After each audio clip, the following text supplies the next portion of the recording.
वर्चस्व की लड़ाई में पिस रही है इंसानियत। मणिपुर जिस तरीके से धधक रहा है और मणिपुर में जिस तरीके से हैवानियत शर्मसार कर रही है पूरे इंसानियत को, भारत के प्रधानमंत्री नरेंद्र मोदी को भी 78 दिन के बाद ख्याल आया कि मणिपुर जल रहा है।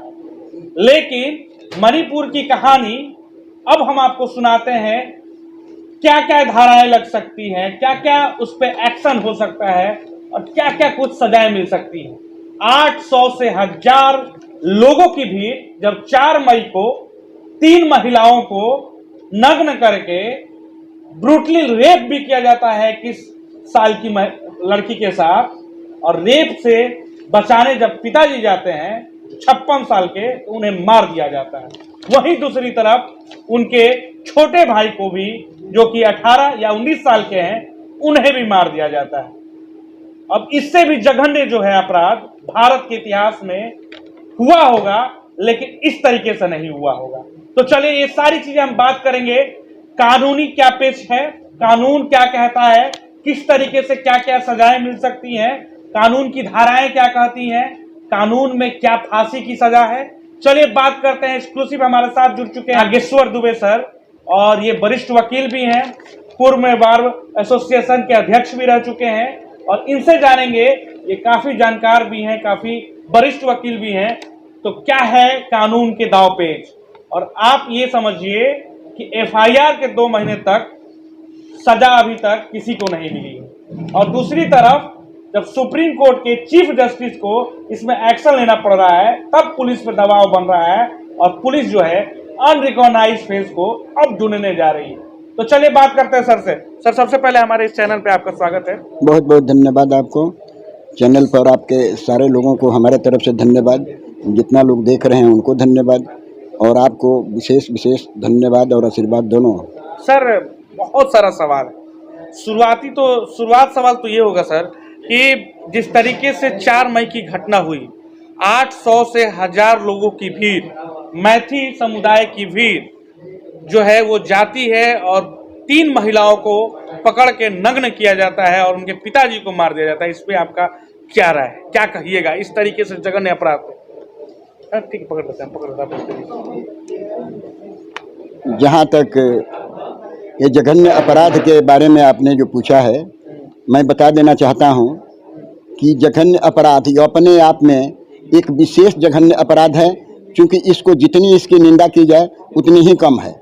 मैं आपको बता देना चाहता हूँ, 2 समुदायों के बीच में वहाँ पर बराबर झगड़ा होता रहता है, और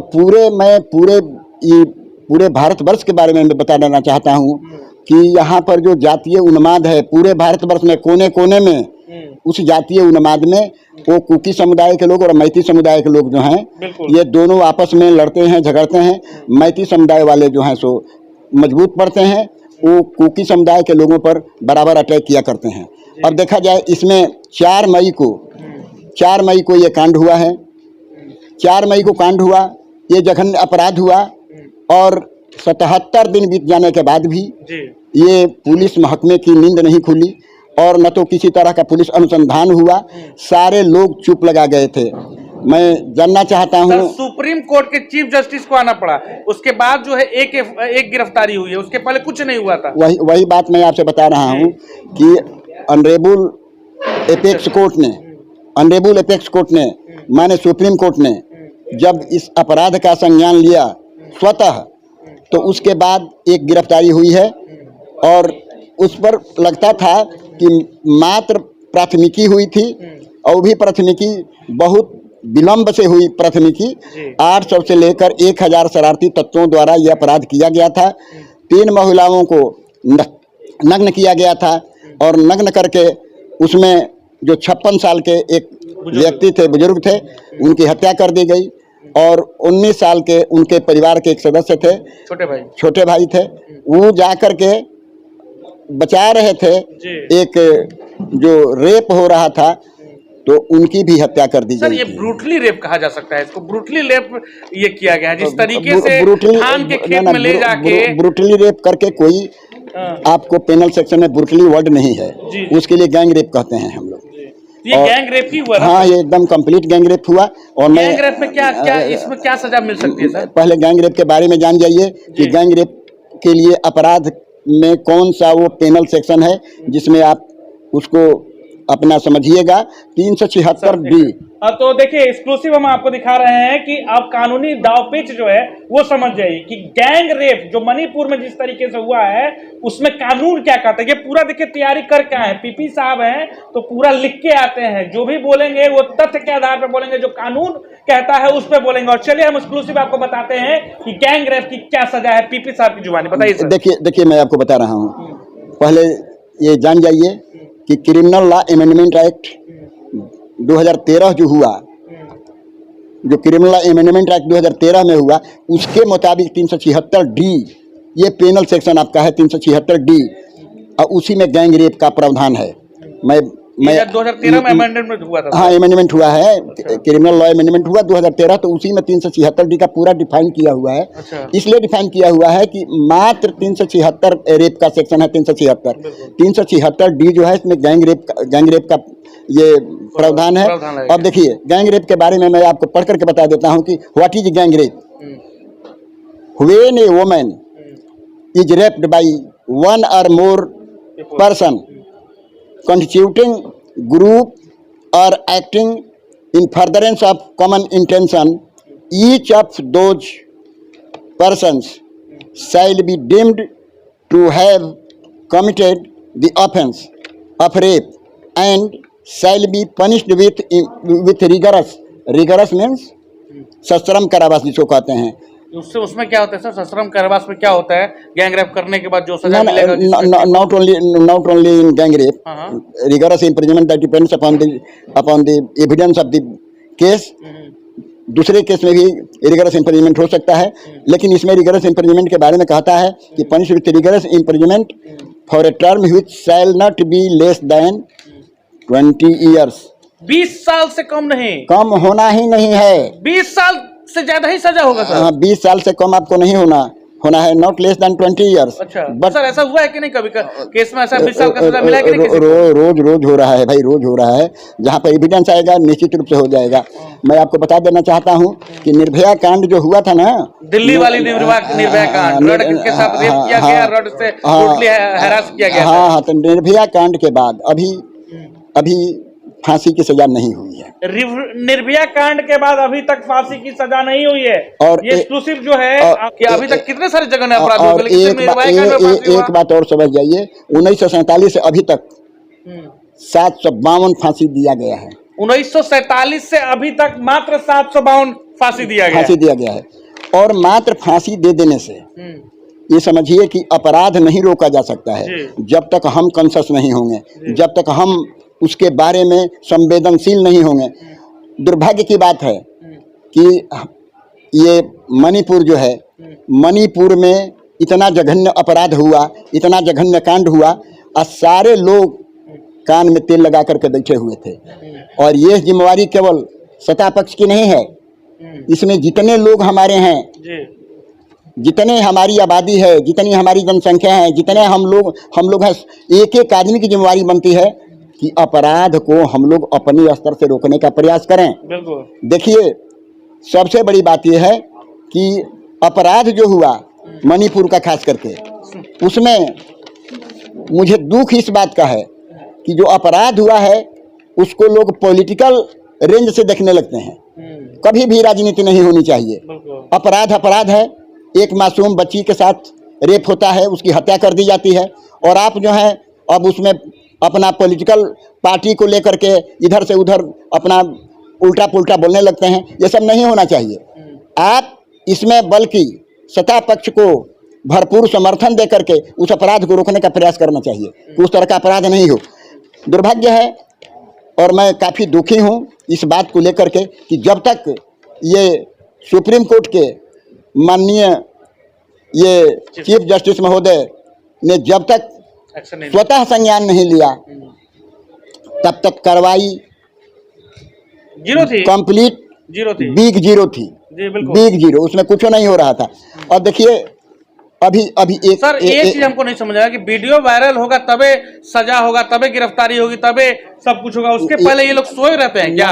पुलिस के अधिकारी लोग और सब लोग? हम बताते हैं, वीडियो वायरल होगा तो सवाल है कि हर क्षेत्र का जहाँ क्राइम होता है, आप जानते होंगे कि क्षेत्राधिकार बटा हुआ है कि कहाँ पर अपराध हुआ है। हालांकि कुछ सुप्रीम कोर्ट में और हाई कोर्ट में इस तरह का प्रावधान है सीआरपीसी के तहत कि अगर मान लीजिए कि मणिपुर में अपराध हुआ है तो उसका विचारण आपको आरा में भी हो सकता है। सर वो जीरो केस क्या है, जो जीरो बोला जा रहा है कि जीरो केस दायर किया गया था, एफआईआर, जीरो एफआईआर, उसका थोड़ा समझाइए।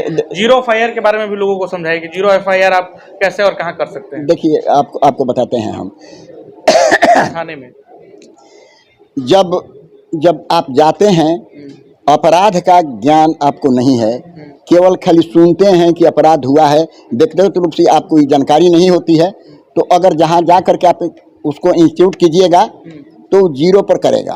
अच्छा, तो आप पहले समझ जाइए कि ये जो नंगा करके उसको घुमाया गया, बिल्कुल उसके बारे में आप नहीं पूछ रहे हैं। नहीं, मैं यही उसके बारे में पूछिए कि 354B जो है, बिल्कुल सर, नंगा करके घुमाया गया है 3 महिलाओं को, उस पे क्या क्या एक्ट और क्या क्या केस, क्या क्या अपराध है, ये बताइएगा। उसमें आपको 354B बनेगा। 354B क्या कहता है? 354B कहता है कि assault or use of criminal force to women with intention to डिसरोब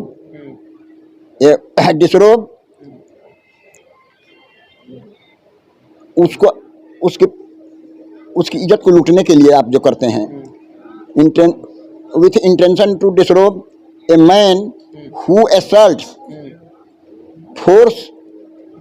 असल्ट्स or uses criminal force, assault करता है चाहे क्रिमिनल फोर्स यूज करता है, किसको? To a women or abets, या उसको ललकारता है, एबेट करता है उसको, such act with the intention of disrobing or compelling her to be naked shall be punished with imprisonment of either discretion for a term which shall not be less than 3 years। 3 साल से कम उसमें सजा नहीं होगी। मतलब ये नंगा घुमाने का मात्र 3 साल सुना, पूरा सुनिए, पहले पूरा सुनिए। जो पेनल सेक्शन जो प्रोवाइड करता है उसके बारे में मैं बता, नॉट लेस देन 3 ईयर्स। 3 साल की सजा नहीं कहता है 3 साल से कम की सजा नहीं होगी। But which may extend to 7 years and shall also be liable to fine, और उसको फाइन भी हो सकता है। हाँ, फाइन भी हो सकता है। और एक बात और बताते हैं आपको, 354B आप उसको उस पर भी आप ध्यान दीजिएगा। 354B में जो अपराध हुआ है तो 354B एक्सक्लूसिव अकेले थोड़े अपराध है, उसके साथ साथ में और जो ऑफेंस कमिट हुआ वो मिल करके आपको बहुत बड़ी पीरियड बना देगा वो कन्विक्शन का, सजा का। 354B के माने मात्र सिर्फ भी नहीं होगा, और भी कई सारे और सारे एक्ट लगेंगे, और उसमें आपको ये होगा, लाभ मिलेगा आपको, माने प्रोसिक्यूशन पार्टी को लाभ मिलेगा। और मैं आपको बता देना चाहता हूँ एक बात और, कि लोगों के दिमाग में है पूरा संपूर्ण भारतवर्ष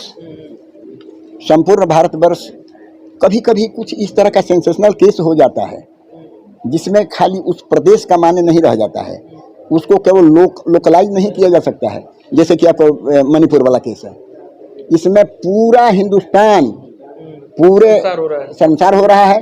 सारे लोग जो हैं अब इस तरह की बात सोच रहे हैं कि अगर इस तरह की घटना कारित अगर होने लगेगी तो इसका मतलब कि इंसानियत खत्म हो जाएगी।